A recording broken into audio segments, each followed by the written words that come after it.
Want to enhance the management of your Facebook page by adding new editor?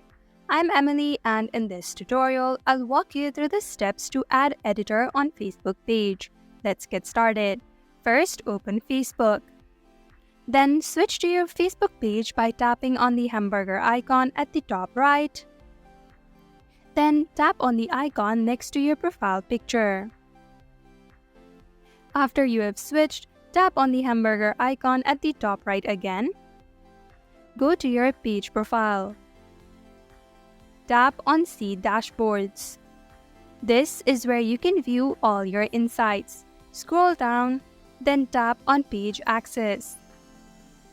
Now tap on Add New beside People with Task Access. Tap on Next.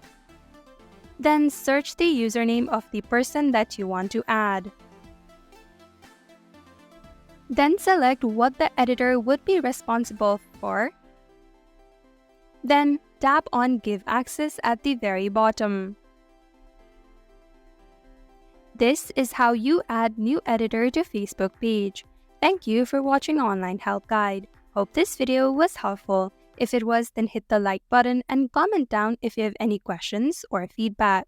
Also, if you're new to our channel, subscribe and hit the bell icon so that you don't miss our upcoming videos.